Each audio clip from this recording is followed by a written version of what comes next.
Everybody, want to welcome you out to G.I.Joe Debriefed this week. As always, we're excited to get together and get a chance to talk about the property that we love, that we grew up on, that we got a part in to play in creatively. And so this week's no different. This week we have our special guest, Gregg Berger. Gregg, thank you so much for joining us. Hi. I'm flattered to be asked. I'm happy to be here. And yo, Joe! Yo, Joe! Kick it off right. That's what I like. There you go. So just to continue with quick introductions, I'm Robert Atkins. I've worked on G.I. Joe since mid-2000s on the comic books specifically. We also have Tom Feister here, who was working with me on G.I. Joe, or with us with IDW in the mid-2000s and on and off since. And we've got Carson, who has a phenomenal website. Gregg, if you ever get a chance to check it out, called 3djoes.com, and it's just this amazing catalog. Writing it down. Yeah. So Carson, you can explain it better than I can. It's been a while since we've had a good plug for 3D Joes. Can you do that? I appreciate you bringing it up, man. So I started building it, 2012, and I've had millions of page views from over 1 million people. So it's got 360 photography of all the vehicles, figures. You can get in there, and it's mobile friendly, so you can get on your little iPhone and move the figure around. And one of the things I've really gotten into is documenting all the package artwork, so carded figures, vehicles, play sets. And we don't just take photos of it or whatever. We scan it, we sit in Photoshop for hours, restore it back to as factory fresh as possible. Cool. And so have a look at 3djoes.com. I'd start with the yearbook. The yearbook is the best page on the website.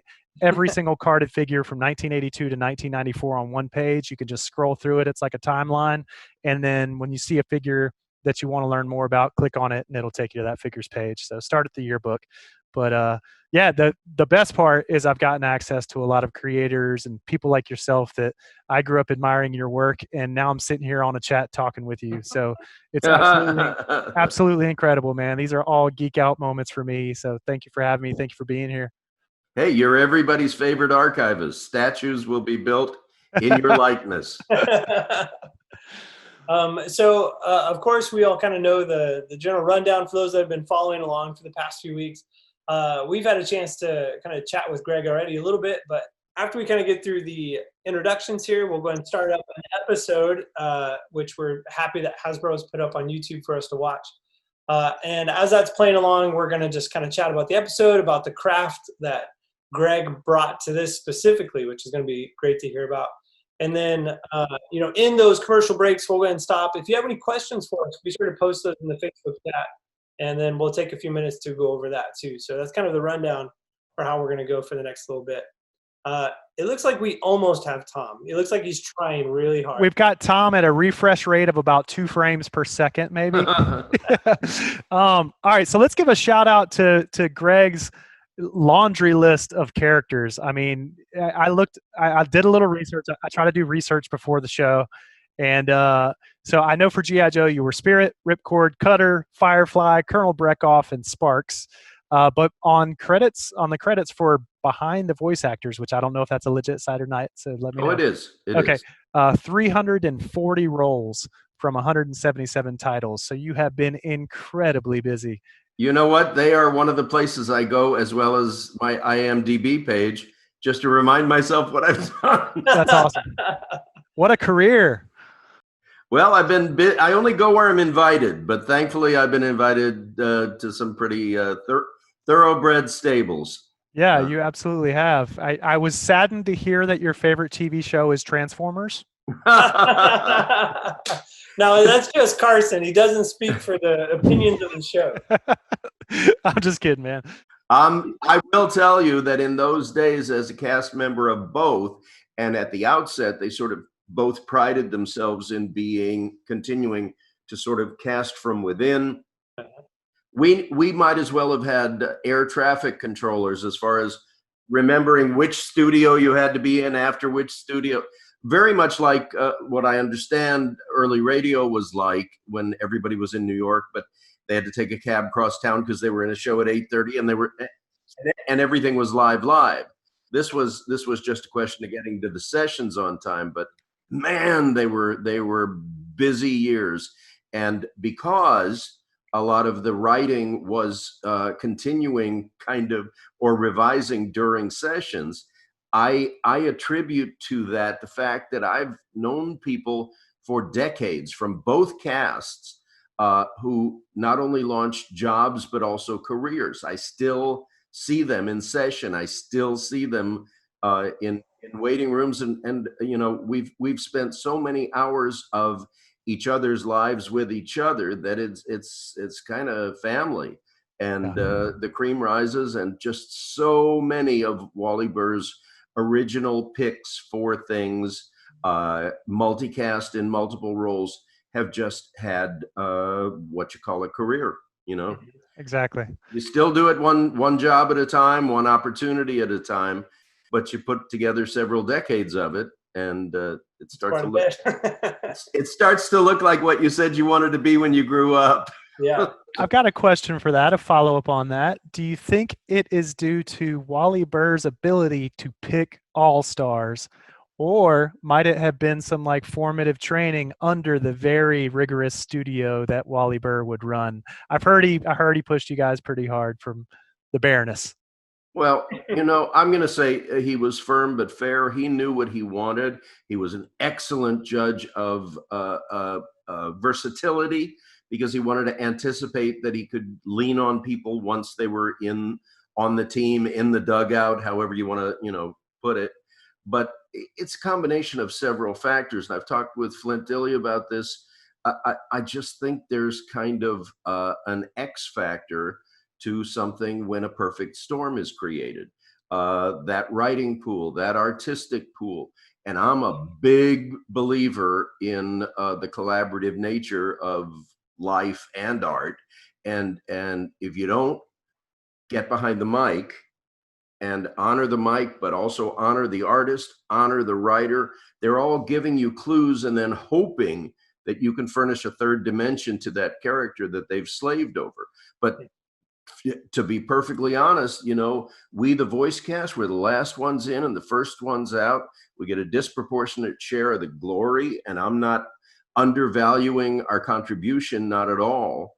But you see where I'm going. You get what I'm saying. No, I appreciate that. We had an opportunity a few weeks ago to talk to Larry Houston, who is one of the directors and storyboarders for the Good people.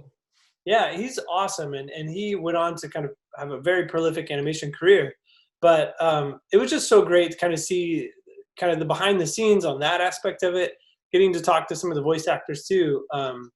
It's just that, it's similar to comics, not as nearly as many people are involved, but the best projects is when each step of the process embellishes and make the previous step better. And whenever you get the chance to be a part of that kind of a team, it's just so much fun. It's just, you feel privileged to be a part of it. It's really cool when everybody's putting together that effort. At that point, better work breeds better work. You know, you want to be in the company of people that challenge you.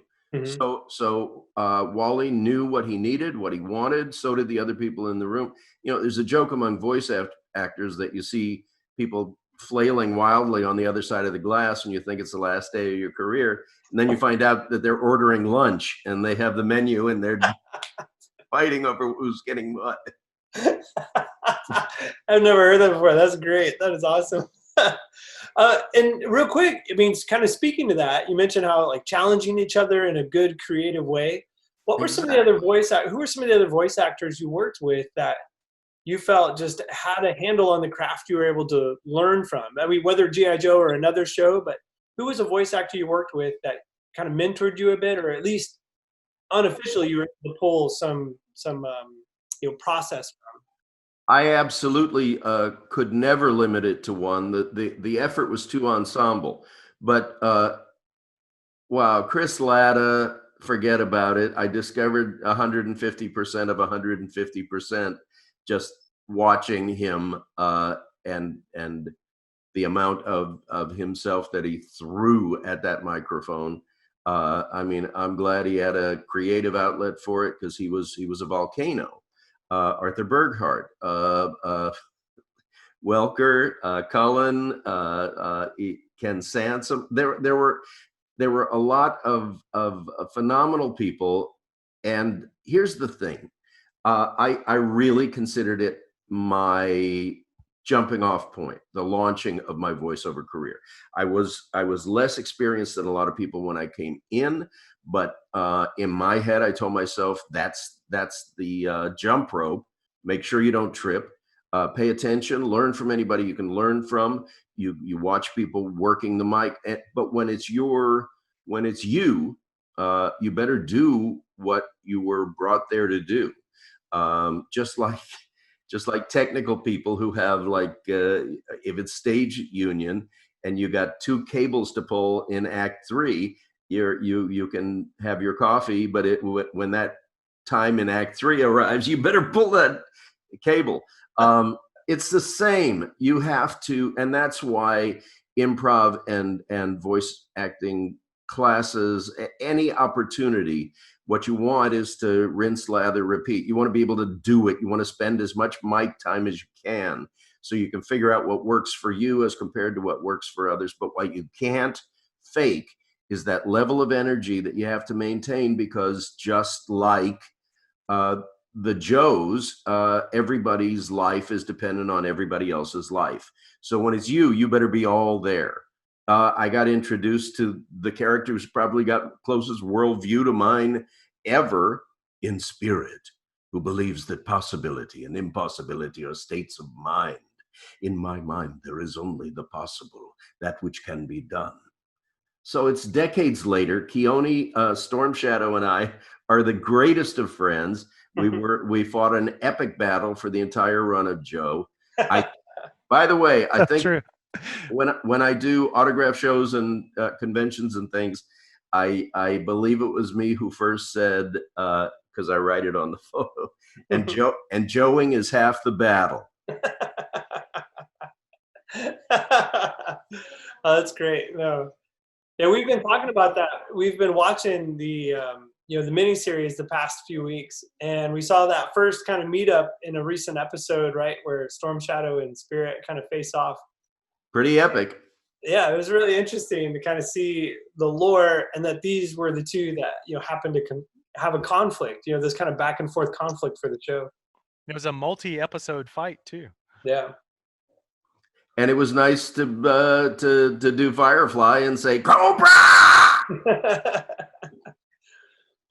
Yeah, we have mentioned multiple times on the show that Firefly, I believe, now I could be wrong, but I believe is the only Cobra agent or trooper or whatever, the only Cobra agent who succeeded in every mission he was given. Because so many of the others would either bumble it or retreat or were going for a power struggle and would mess up the whole plan because they were trying to be in charge. But Firefly, you gave him a job and he went and did it every single time. Well, it's one thing to blow stuff up. It's something else to love blowing stuff up. To be fair, Spirit, your eagle, Freedom, just beat up on Firefly last episode. Knocked him off the mountain. So I'm wondering who you're pulling for there in that situation. Oh, that's true. Good bird. There you go. Now, was that Frank Welker as Freedom? I believe so. Yeah, I think so. It's hard that I don't recall, but I know he did an eagle shriek, and Michael Bell did an eagle shriek. There may have been competitive freedoms. I'm not sure. Oh, okay. That's interesting. So Tom and Greg, have you guys met before? No, hey, No, I have not. social distance. but Nice to meet you. extending my hand. I'm so sorry. Don't We've had reach it. terrible storms here. I apologize for the trouble.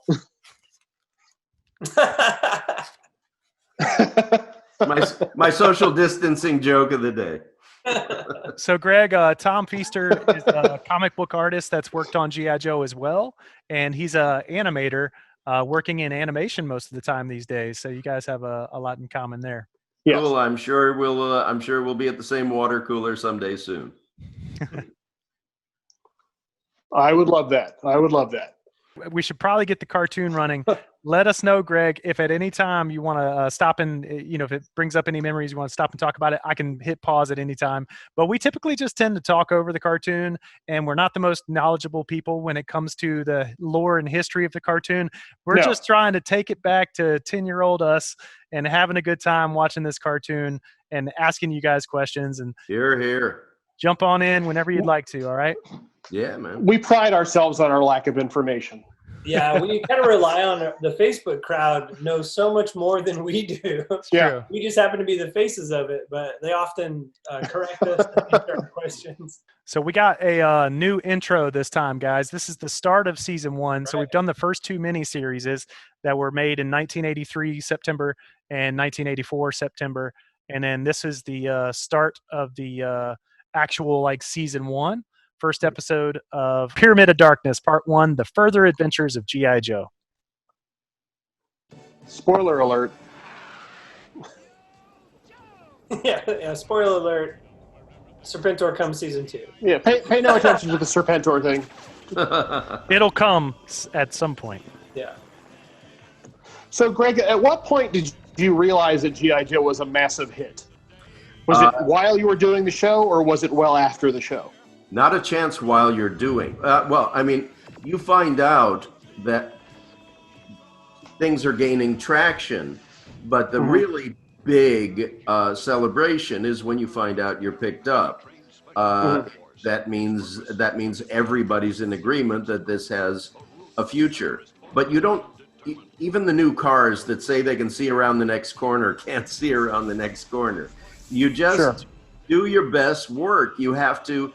Everybody in every department has to exceed expectation.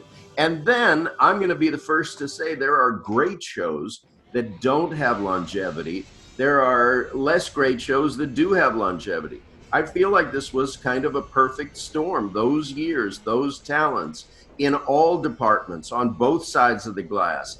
It just was a cohesive unit, just like a fighting unit, and everybody left happy every time. Some of the sessions were long and arduous and rewritten, but that just gave us a chance to get to know each other better. I think even that was part of a bonding experience that results in friendships for lifetimes. And I'm sure that has to spill over into your performances as well. Totally. I believe that conflict is contagious. Epic battles are contagious. Humor is contagious. All of it gets better, and we recorded everything ensemble. So if you were in the scene, you were in the room, and if you were in the episode but not in the scene, you were in the parking lot listening to dirty jokes and having bad coffee, and just so happy to be where you were because you knew you were part of something. Seriously. Yeah.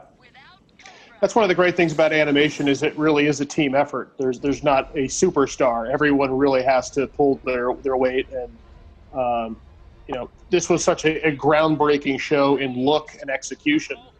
That's why it was so beloved still to this day. It was also clearly drawn. You knew who the good guys were and you knew who the bad guys were, and you watched things unfold. Even the public service announcements became iconic in their own way.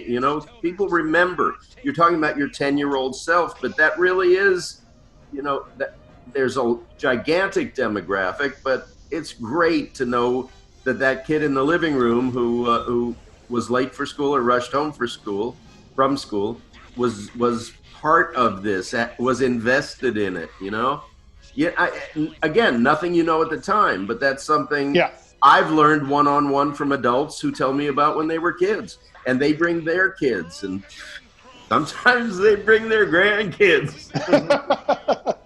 Well, you're talking to 3 of them now. We all have stories of, running home, even though we had plenty of time once we got home before the show started, there was abject terror on that run home that you might miss an instance of the show that you are never going to see again, because we're talking about the pre-VCR, pre-online world. If you missed G.I. Joe, that was it. And your friends were going to talk about the great thing that you missed and will never see again. Anyone that knows me knows that from, a young kid until I just had a baby girl, you could not get me up in the morning. But for a couple years, I got up at 6 a.m. to watch G.I. Joe the cartoon. So cool. Yep. And congratulations on the baby girl. Thank you, Greg. I appreciate that. She's a little chunk nugget. All she does is eat, and it's awesome. I appreciate it. Yeah, speaking of I those, do the same thing. speaking of those PSAs, like that's how I learned what to do when you had a live electrical wire in the middle of the road. Is that you need to call roadblock to move it out of the way, and then after that's promptly taken care of, you get a body massage. Like that's basically What's the body massage? That's what it was, right? That's what I remember. So, Greg, when you said that the good guys and bad guys are clearly drawn, are you referring to the art style or the design of the characters themselves, or? I'm talking about diversity of character. I'm talking about clearly drawn by the writers and the artists. I keep saying, it has to be a perfect storm. It has to be that collaboration where everybody gets everybody. Everybody's on the same ripple of the same pond, so that you can tell the story. But if the story is not character driven, I don't care about the characters. And if I don't care about the characters, I don't care about the show. I'm talking about me as an audience, or a reader, or a comic book reader, whatever it is. I gotta have something that delineates characters from each other and makes me have a vested interest in their success or failure. Right. Oh, these giant guys. Yeah, I almost forgot. Got it. So that was with the introduction of Tomax and Zaymon. It was like a whole nother kind of corporate aspect to Cobra that we hadn't ever seen before, right? It was always just this kind of terrorist organization. They didn't really know where they got the money or how they worked, and then this was kind of an interesting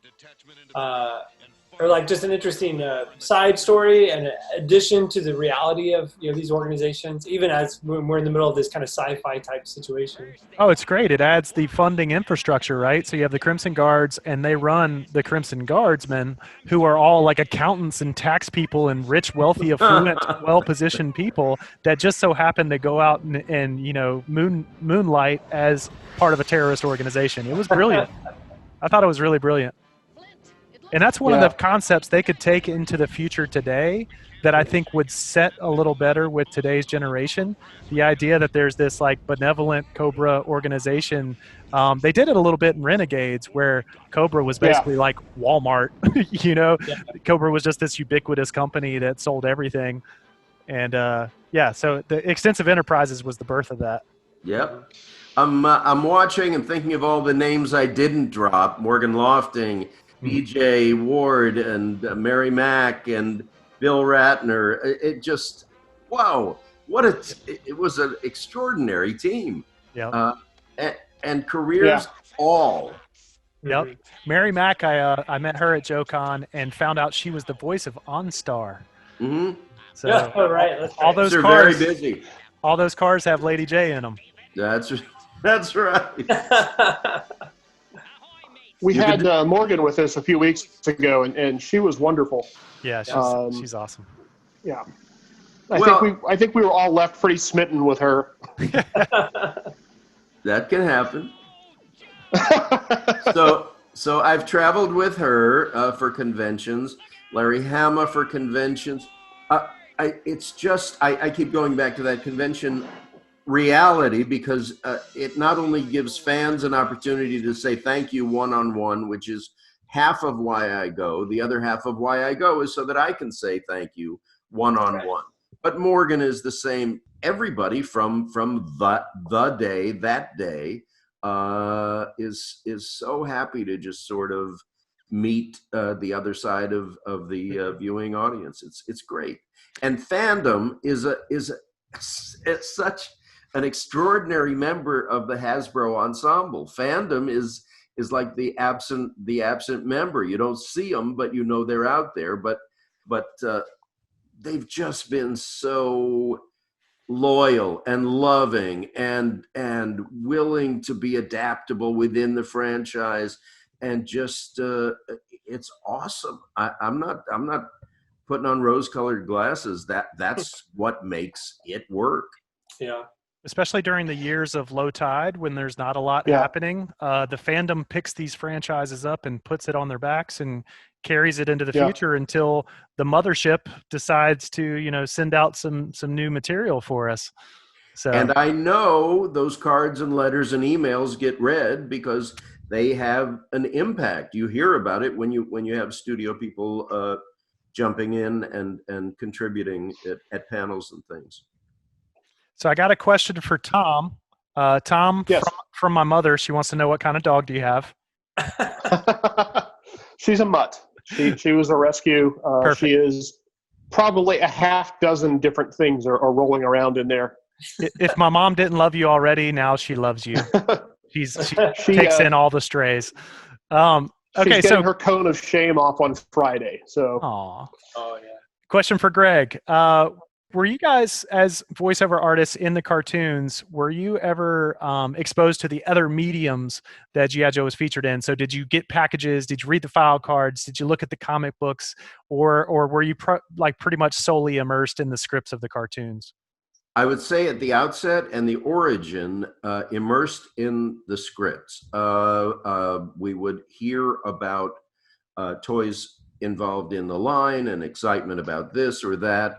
I don't remember seeing cards, but I knew they existed. I mean, it's not so much things that were introduced to me as questions that I would ask that were always answered. So I sort of acquainted myself, not as a collector, just as someone with a vested interest. Mm-hmm. So I knew what was going on. I certainly didn't know the degree to which it was going on. And that, again, I have to fast forward to kids who I saw later in their lives who told me about the absolute passion for it. And me as a person, I don't worry about anybody who's passionate about something. I think the real dangerous word of late is whatever. I don't get it. Find something to interest yourself in and get interested. We had a poster up at our house that said, "Go to your studio and create something." Well, it's never been more important because we got a kind of a global moment where the opportunity exists to go to your studio and create something. You know, We all have some time to kill. exactly. that's something that's really great about this moment is that, as far as I know, animation is really the only thing in terms of film and television that's still going on. Everything else is shut down, but we're still making animation. Tom, I'll agree with you 100%. My video business dried up in mid-March, and the only thing that's been keeping me alive for the most part is design and animation. Yeah. So, yeah, I mean, we're in a good spot. The kind of art school kids. Yeah. So, Greg, I have to ask, are you a collector? I'm the beneficiary of an awful lot of gifting. I wouldn't call myself by any means a collector, but I mean, I got involved in the special features, the bonus features, say for Shout Factory's release of the Joe box and the Transformers box, and so I feature those proudly. There's there are things that have come to me again at convention, again one-on-one, again from unbelievably loving, loyal, and well-meaning fandom. So that's what I have. I've never been an avid collector. I'm a receiver. There you go. Might have.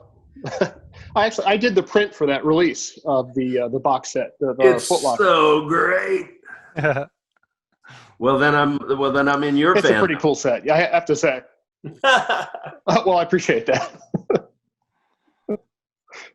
So we do know each other. So did they also send you the box set for Transformers, the Cybertron set? Oh yes, and Brian Ward at Shout Factory. That one's pretty cool too.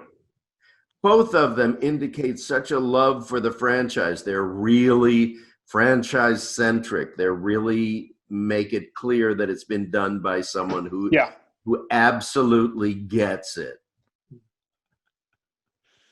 All right, so all I have in the comments is my mom talking about in the world. I didn't get up at 6 a.m. and my buddy Josh just grilling me. So I'm going to move back to the cartoon unless you guys had any other questions. Yeah, no, sounds good. That'd be great. All right, so Mom, I did get up at 6 a.m. I swear to God. Carson, I think after this, we're going to have your mom on because I have a number of questions that I would like answers to. I would totally have Kirby Metaxas on this show. I will do it. I will do it. I have questions. I want to know how you got this way, how she allowed this to happen. Well, I was what raised was by your room like? I have a lot of questions. I was raised by G.I. Joe because my dad was off in Central America fighting a communist revolution. Okay, that's what happened. No, I would love to have my mom on. That'd be hilarious. She's awesome. These are really interesting designs. There's something vaguely Kirby about them. Yeah, really, just simplicity, but the size and the... I was saying that there's something kind of almost like elementals. I know Greg does the voice of Galactus. There's something a little Galactus-like about them.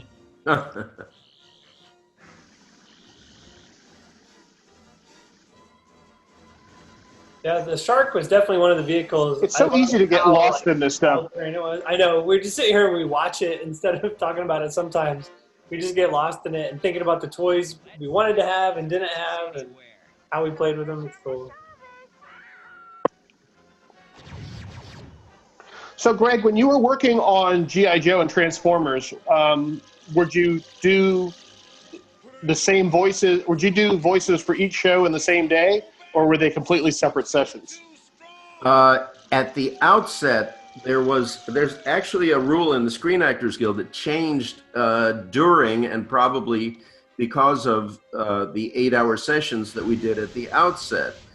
We had 8 hours available, and we tended to fill 8 hours doing one episode. The language on the contract changed and made them 4-hour sessions. When those 4-hour sessions went into effect, it was possible to do more than one show in one day. I think before you came on, Tom, we were talking about in those days we could have used air traffic controllers because it was like early live radio. You barely knew which studio you were supposed to be in, much less which studio you were supposed to go to immediately after. And when it was all G.I. Joe and Transformers, it was relatively easy because it all happened in the same general area. But they were very golden days of animation from a voice actor standpoint. And to expand that, it was a much smaller talent pool. It was more like a dugout, less like a bleachers. Now it's a stadium. But that used to be, I think it still is, a factor in casting where you would be rewarded for being a multi-voice. You'd be rewarded for that versatility. And it allowed small, relatively compact casts and peripheral casting from within. That's a Simpsons model. That's a Garfield model. I've been in Garfield and Friends and the Garfield Show since the very first specials for CBS, but it always prided itself on casting from within. So anyway, that's a long answer to a short question. I remember that first Garfield. That was a pretty big event when that came on. Very much. Garfield was huge.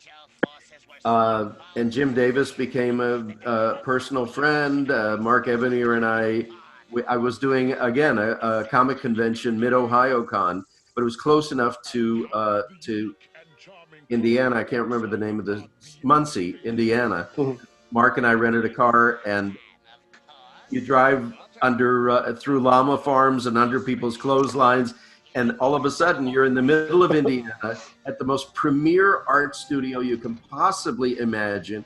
People moved their families there. Jim Davis, to his credit, I always quote him because it was him who said, "The world is only really funny from Muncie, Indiana." If he moved to Los Angeles or New York or Washington, D.C., it's just not as funny. I remember when David Letterman used to announce the mail from Muncie, Indiana, from the home office in Muncie, Indiana. I'm going to say when we got a tour of the city, it seemed like every signpost said a gift from David Letterman or a gift from Jim Davis.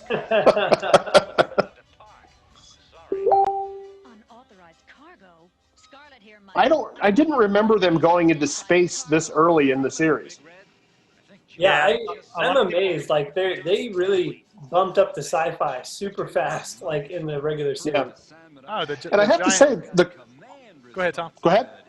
I was going to say, the quality of the drawing in this episode is better than the last miniseries. Yeah, It's so you know, clean. Yeah. I agree. And a lot more consistent as well. Greg, one of the things we've been talking about, and we kind of learned this from Larry. I know I learned this from Larry. Maybe Robert and Tom already knew, but the fact that there were so many different production studios that created this cartoon, and beyond that, there were like art directors or storyboard artists that would direct different sections of each cartoon. So you'd have 3 different sections, and you'd have a different basically director for each one of those. So it's easy to see why the cartoon would have such a different quality bar from piece to piece or episode to episode. Well, consistency is a biggie, especially when it's coming from multiple sources. Mm-hmm. So are these the fatal fluffies? Yeah. So as I see these, I just immediately get these flashbacks of like what was considered like the cute, cuddly animal in the 80s, right? Yeah. You had like I don't know. There was just like this distinctive look about what a fluffy kid's toy should look like in the 80s, and we're talking like the Fatal Fluffies, the Monchichis, like the I might take it back. I might take it back another decade, because the original Star Trek had little creatures like this. Not exactly. Trouble with Tribbles. Yeah, the Tribbles. It's a classic. The Trouble with Tribbles. There you go. There you go. See, now this is another thing that, if we could go back in time, why did we not get toys of these things? Yeah. It's interesting. I wonder if it was a licensing thing where the people that were the kind of creators for the cartoon that created original vehicles and characters, they might not have wanted to make product based on that IP because there would be some licensing concerns. In the same way that we didn't get October Guard until the early 90s, and Larry Hama had been writing about them for several years. It took many years before Hasbro finally gave us Red Star, who's an October Guard guy, Greg. So I think it might have been licensing concerns. I'm going to say it's always something. No, sometimes the series that it makes no sense that it's not released on other medium yet. There's always a reason. Somebody is holding something for some reason. Yeah. It's usually tied to money. Oh, that. Well, sure. You can go back through new molds or creating, just the design. Like we talked about this too with the animation. They had to pump these out, and to create the timeline to create an episode of animation does not line up with the timeline to design, to create a mold, to produce, and get a toy out on shelves. And so, talking to Kirk, last week, it was really just lining all that up as best you can, but you're not going to get everything. That would be impossible. Yeah. Not for lack of trying. Yeah. Which makes it even more amazing that they got as much done as they did, that things lined up as well as they had. Truly. So, Greg, when you're performing, are you physically engaged in your performance? If your character has to run or jump or lift something heavy, are you just making the noise, or are you actually jumping up and down by the microphone? Like, how physical do you get in your performance? I'm going to say, from my standpoint, I come to play, and I want to put as much of myself into it as I'm able to. There are people that don't, and I'm not saying you can't fake it, but simply from a pride of workmanship point of view, for me, I want to be all in. So yes, I physicalize when it's physical. When I was first doing Grimlock, I would physically restrict my jaw and create some So that is awesome. I wish you were full screen when you did Greg, that. Greg, whatever it is, whatever it was. So I'm all in, but I'm not saying that you can't manufacture some of that without shaking the room. Speaking of which, you can shake the room if you're jumping up and down. So there are things that you find out quickly you're restricted from doing, because everybody on the other side of the glass starts diving for the console.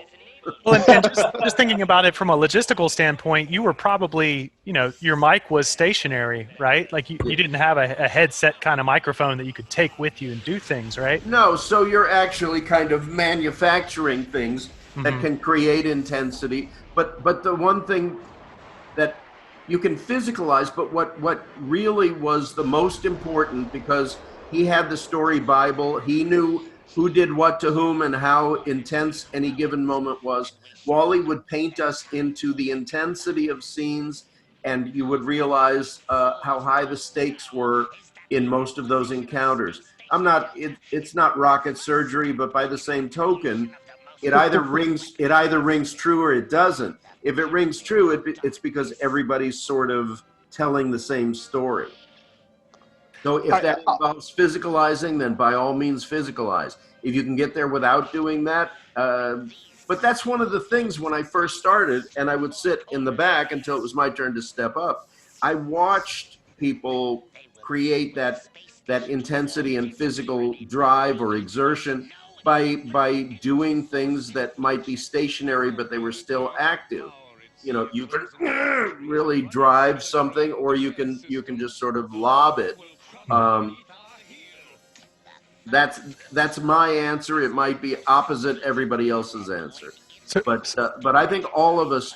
I think the goal to tell these particular, whether it was galactic or just good guy bad guy stories, was to keep that intensity pumped to such a degree that hopefully it became compelling to whoever was watching. So, Greg, to piggyback off of what you're talking about, the actual performance of this, and we had Morgan Lofting on, the Baroness, a while back, and she was talking about most of her performances were done solo. Was that the case with you as well? Did you have people in the studio with you to play back and forth off of, or were you mostly doing it solo? I was absolutely ensemble throughout the entire making of G.I. Joe, unless it was some lines that had been changed from a previous episode or something that didn't record cleanly, in which case you would stay after, and that was just between you, the director, the producers, and the writers. Yeah. But as far as scenes, I remember everything being everybody on the battlefield at the same time together. Not for the whole episode, but scene by scene by scene. Can you paint a picture of what that space looked like? How big of a room are we talking? What was the distance between you guys? What was the setup like?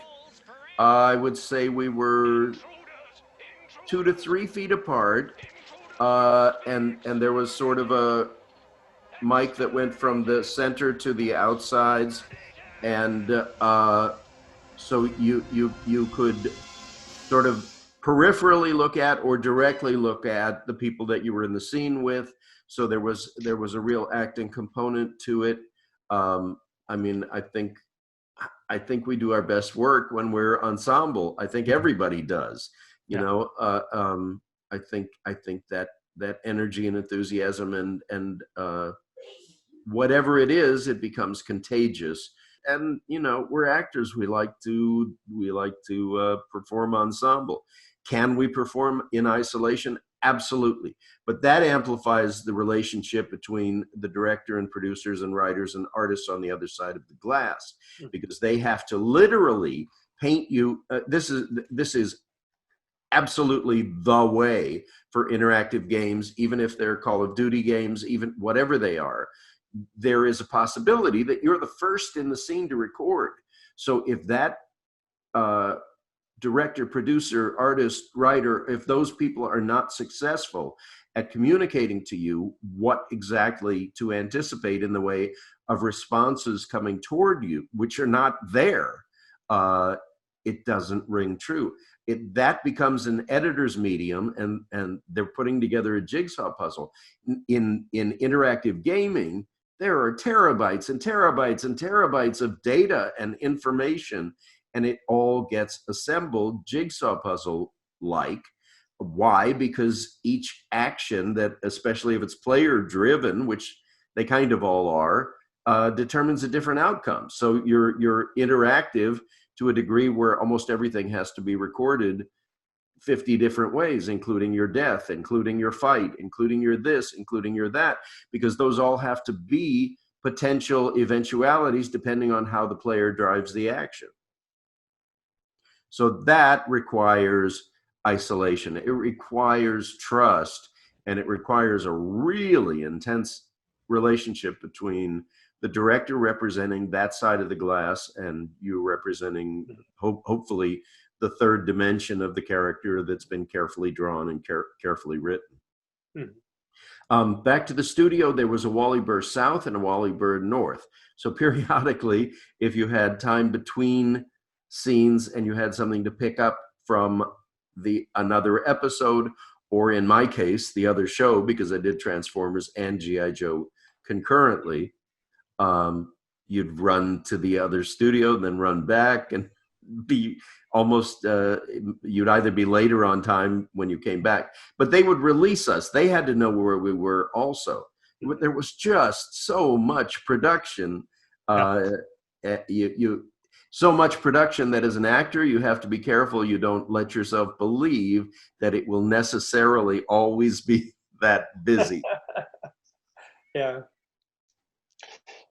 Two things I have to say.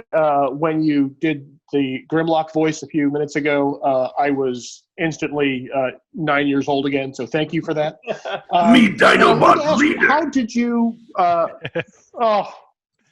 So, hey, I'm Tom. melting. Tom, Grimlock was my favorite. Grimlock was my favorite by far. I you can have your Optimus Primes. I will listen to Grimlock do anything. I was a huge Grimlock fan. And That's I so don't know awesome. a kid in my age range who didn't do a Grimlock impression.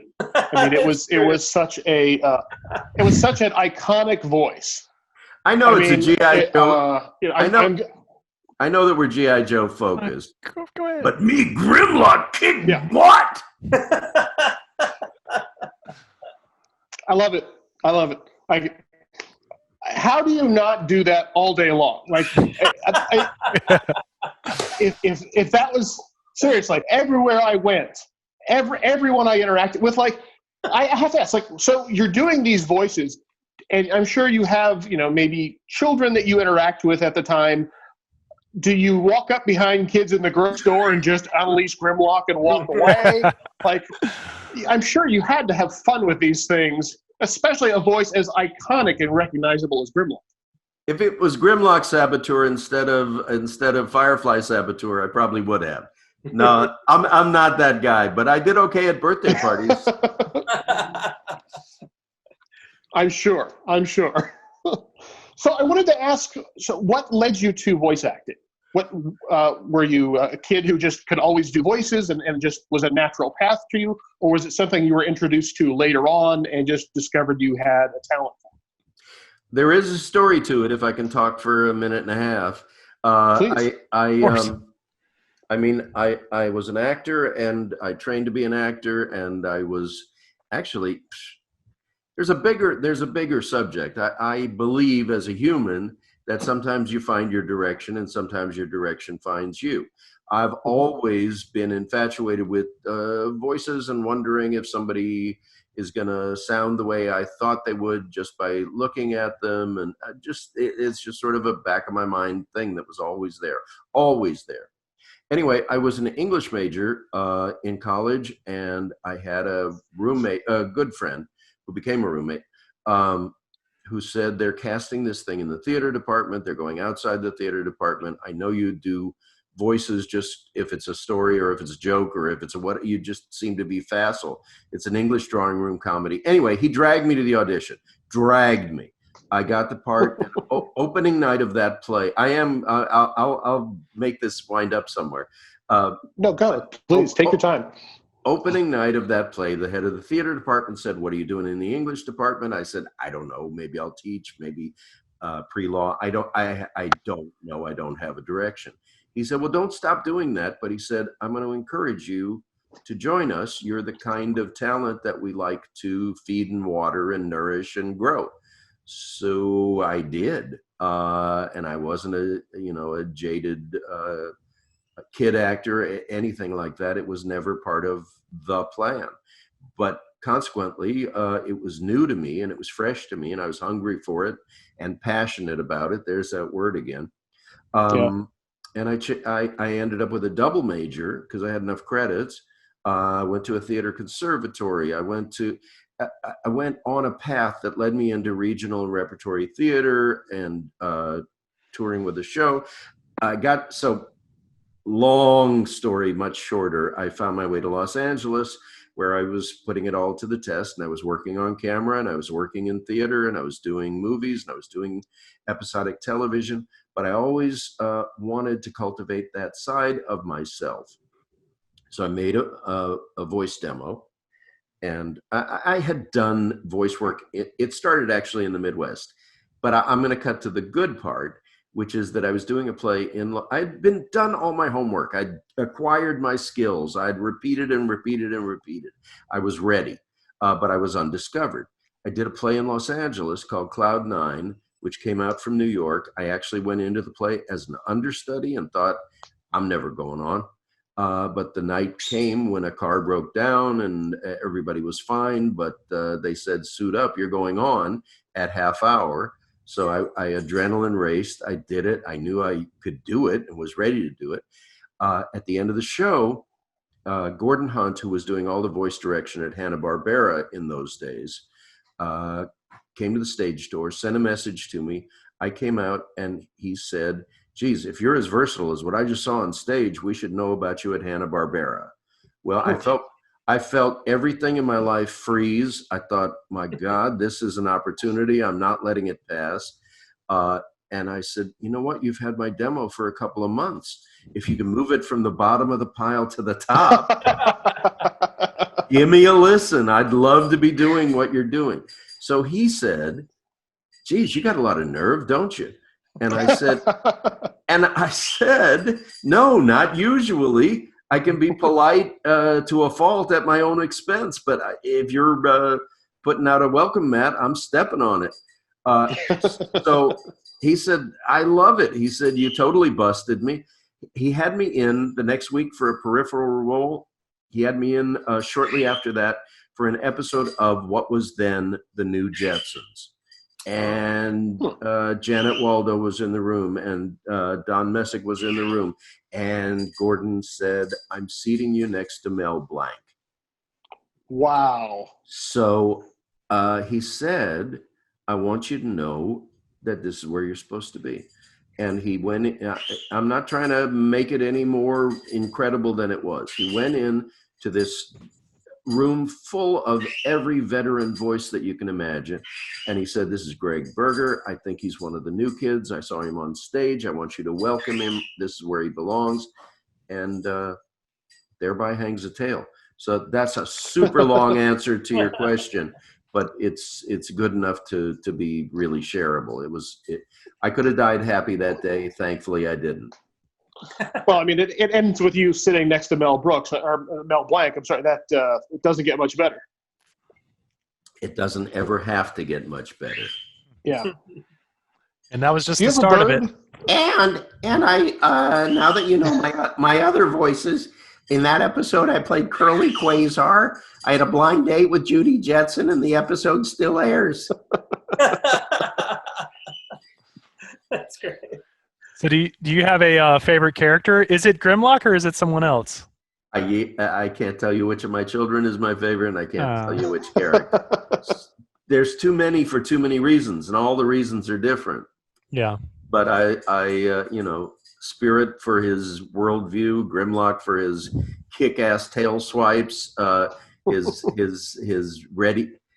I said this. I was on a panel with Peter Cullen. I said, I see Grimlock in actually the whole character can be summed up in 3 words.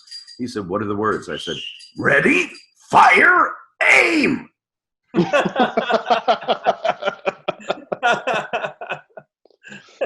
Oh. Man. Hey, killing me. So killing me. quick, He liked it too. Yeah, that's great. Real quick on the episode. So Carson, we still have like a closer, right? Or something? Yeah, I was actually getting ready to lean over to that and see if we wanted to have a look at the closing credits, just to reminisce on any of the actors that you might have worked with or directors that you worked with, any names that pop out at you, that kind of thing. We love having blackmail material so that we can use it to get other guests. So if you have anything good and juicy that we can use to leverage people, leverage guests, Leverage. yeah. All right, so we got a teaser for next episode. We'll be back, everybody that's watching, next Wednesday, 8:30 p.m. Eastern. So please come join us for episode 2. Internet signals allowing. Yeah. Hopefully Brandon will be with us. He had a complete internet outage today, so unfortunately he couldn't be with us. Brandon's not with us? I didn't even notice. Oh, you got there you go. There you go. Get it in. Or zing, even though he's not here with us. Get it in while you can. He does the same to you, man. Oh, that's true. Oh, I know. All right. So would you have, Greg, would you have worked with any of these directors like this, these sequence directors? You know what? They were in and out, and people sat in on sessions. Mm-hmm. So yeah, I'm going to say yeah, but as a rule, we weren't introduced. Not that we were not introduced. It's just everybody was there to do what they were there to do. So would you be directly interfacing with Wally Burr, or was there somebody like in between you guys and Wally Burr? Couldn't have possibly been more between us and Wally Burr. He really was the maestro. Right. Awesome. There's the voice directors, Don Jerwich and Wally Burr. Don I knew quite well as well. Yeah. Look at us. Oh, my God. It's a good list of names. It's a good list of names right there. Zach, I see it at conventions. I see a lot of these people at conventions. Rest in peace, Chris Latta. His daughter is a friend. I see Hal at conventions. Will Ryan, I know quite well. Lauren Lester, all for a lifetime. Mona Marshall for a lifetime. Morgan Lofting for a lifetime. These are my peeps. Your family. Family. Awesome. Did any of the Hasbro executives or anything ever show up? Did you ever Jay was always there. So Jay Bacall, he was part of the advertising agency, Griffin Bacall, that they partnered with on this cartoon. And I've heard that Jay was incredibly active in the even the ideation, the idea generation for the cartoon. You know, he would take some of their toy concepts and say, we got to do this to it, and then we're going to put it in the cartoon. So I'm going to say part of the success of all of it is that so many people who were part of it were people who cared. And Jay Bacall was hands-on and always available and very actively involved and interested in every single aspect. You know, we heard that last week from Kirk Bazigian, the former brand manager for G.I.Joe. He always talks so fondly of Jay Bacall, and to hear it from the voiceover artists, when you hear the same thing from different people that interfaced with him at different points, you know it's the truth. Like Jay Bacall just came in as a ball of energy. And I've done panels and signings with Kirk also, and Larry Hama, and it's very, very amazing over the years and over time to suddenly find yourself at the same tables, panels, etc., with all of these people from the past. The fact that anything like this, these two Hasbro shows in case in point, can have the longevity and twists and changes and just lifespan is just such a pat on the back to everyone involved. It just that doesn't just happen. But when it does happen, you're an idiot if you don't sort of embrace it and be eternally grateful for that opportunity. So, Greg, my mom wants to know, what kind of birds do you have? That's Chester. Chester's a cockatiel, and Chester's a loudmouth. Nice. There you go, Mom. I actually invited my mom to come on the show. She said not tonight. She's already in bed. And every Chester aside, every animal, including horses that we've had, have been rescues.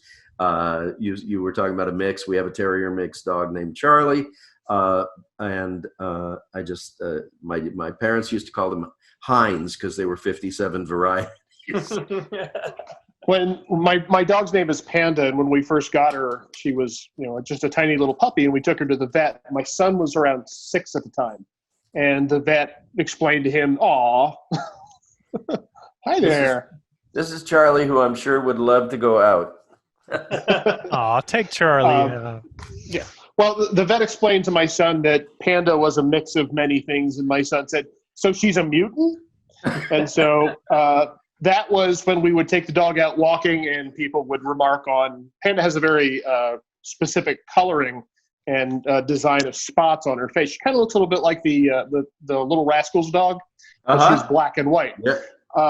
And so he would introduce her as, "This is his dog Panda. She's a mutant." So just to kind of wrap up for tonight, Gregg, again, we appreciate you so much. We've talked a lot about conventions, and I got to give a thanks also to Chris Neary over at CelebWorks for kind of hooking us up and getting you on the show with us. We do appreciate them and all the work that they do. And again, we can't thank you enough. So do I. Yeah. No, they're great guys. We do appreciate them. So we're going to go ahead and wrap it up for tonight. We don't want to keep you too long, but thanks again. Always, we appreciate all the stories and all your insight. My pleasure. Gregg, it's amazing meeting you. I have to say, for all the Transformers fans out there, they didn't get to see you do the Grimlock physical manipulation. If you wanted... Well, I used to hinge my jaw at the outset just to make sure I could keep it honest and real and true. Thank you so much. We really appreciate you coming on with us. This has been therapeutic for all of us once a week to look forward to this and get to meet people that we idolized growing up. It's just so much fun for us. Hey, I start to realize that the words "my pleasure," which get dropped meaninglessly, it's my pleasure. I'm really happy and flattered to be invited, and happy and proud to attend. I hope the look on my face begins to express the joy that your voice creates in me. It really is a time machine back to my childhood that happens instant. Usually it's music. Usually it's a song that you hear that takes you back to a time or a place. You saying a few words as Grimlock and Spirit, it is absolutely a time machine back to a very happy time. And so thank you for taking the time to talk with us. It's really been special. Well, I never got around to Cutter, who was always off to the island of Moses. and Ripcord, who liked to jump out of planes, because why? It's fun. I loved Ripcord so much. All right, everybody. Thank you again, Gregg. Everybody, thanks for joining us on Facebook. Be sure to share it, and when you get an opportunity, and be here next week. So we'll see you guys later. Yo, Joe. Thank you so much. Yo, Joe! Never gives up, he'll stay till the lights